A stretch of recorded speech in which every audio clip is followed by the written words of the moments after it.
So, here we are, January the 27th,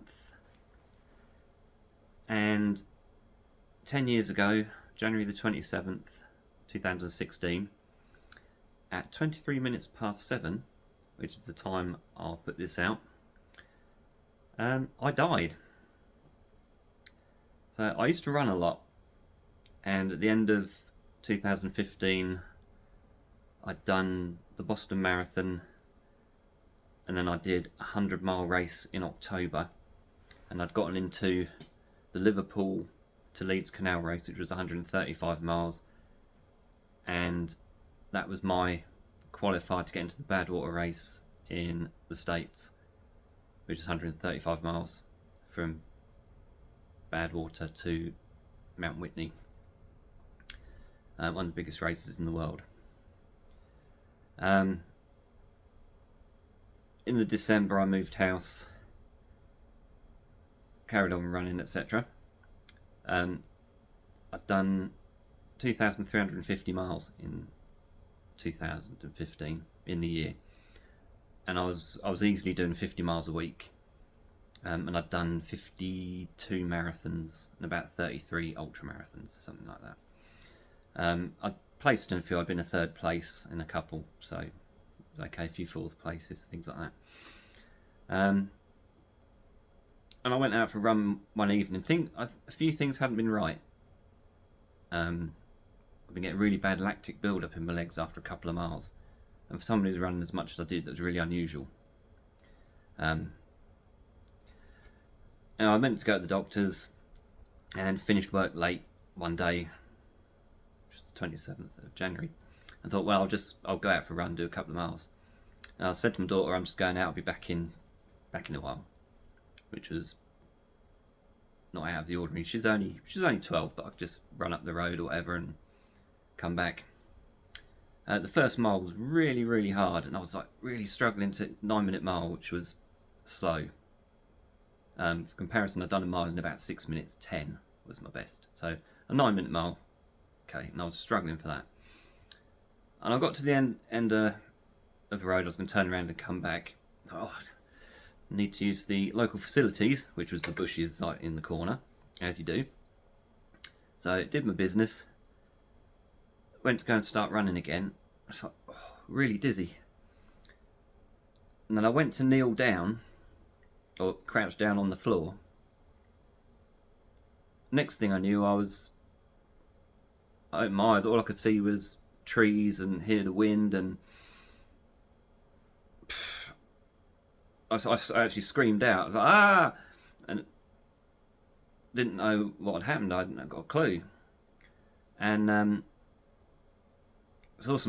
it's pitch black, 'cause it was January. There was no street lights or anything. And a car came. I just stuck my hand up I was lying on the ground. I turned over on my back, waved my hand in the air, and this car stopped, thankfully. And I'd already called for an ambulance, but this person, I had no idea who this person was, even to this day, not a clue.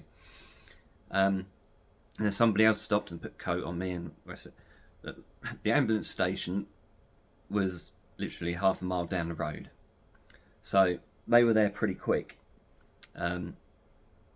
Got me on the ambulance, give me a spray and whatever in my mouth, because they thought I'd had a heart attack or something.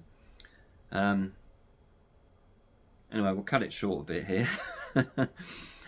I ended up being in hospital for 3 days. I'd done a whole load of tests and heart echoes and a treadmill running test. And then the next morning, a consultant came through and said, you can't run anymore. I'm like, are you serious? They say, what do you do for work? I said, I'm a carpet fitter. They said, well, you won't be able to do that anymore either. So in the space of, it was less than 24 hours, I've been told my heart didn't work properly, and I couldn't do the things I like doing. Now, running for me was massive. It was my whole social life. Almost every weekend I'd go running with somebody, or do a race, or we'd be going off somewhere to run. either before work or in the evening. I would run most evenings. I would be lifting weights a few times a week as well. Yeah, it was just all gone. And it was really, really hard. And I'd already been doing a bit of scrapping, picking up cans and stuff when I was out walking. And to fill 10 to 15 hours a week that was running related, probably more than that to be fair. Yeah, it was difficult, and kind of scrapping kind of took over that time that I had. And it was really difficult. I mean, I was still doing, I started doing a little bit of running. I kind of come to an agreement with my cardiologist that I could do a 5k, but I couldn't do it any faster than 30 minutes. And I was regularly doing 20, 22, 23 minutes, just comfortably. If any of you have heard of park run, I used to run 7 miles to the park run, do the park run, and then run home again. Like 17 miles on a Saturday morning, just for fun. And my friend, he phoned me up and said, "Do you want to do such and such marathon next weekend?" But, yeah, okay. And we just go and do it in like 4 hours or something, just trot around and chat to each other. Go off on a tangent. But yeah, it's just scrapping gradually kind of took over. And then I had an awful lot of problems with coming to terms with it. I still haven't. It's just in my head. Okay, I'm 10 years older, but I still think I can do what I could do, and I can't. They kind of diagnosed me with hypertrophic cardiomyopathy, which, if you look, you find a lot of sports people just don't know the habit and they just drop down and that's it. I was fortunate, but they think as I fell over, I hit my chest on the floor. I had all cuts down the side of my face and so where I'd hit the floor. So I don't even think I got crouched down and just went. But yeah, it's just I've always suffered with a bit of depression, but it gets really, sometimes it's just way too much because I think about things I wanted to do and I could have done. Rather than be thankful for what I had done, there was kind of unfinished business. In a way, I was lucky I managed to finish the 100-miler that I did, because I tried the 2 years before and not finished it. And there were, in my head, I thought maybe there was something wrong because I'd been a few times before where I'd been a bit dizzy and whatever. So if you ever feel dizzy, like when you're exercising, go and get checked out. Because if I had done, well, I've been told to stop running earlier, for one. But, yeah, it could have been a lot worse. Then my daughter was checked out, my whole family were pretty much checked out. And it put a lot of strain on everybody, really. And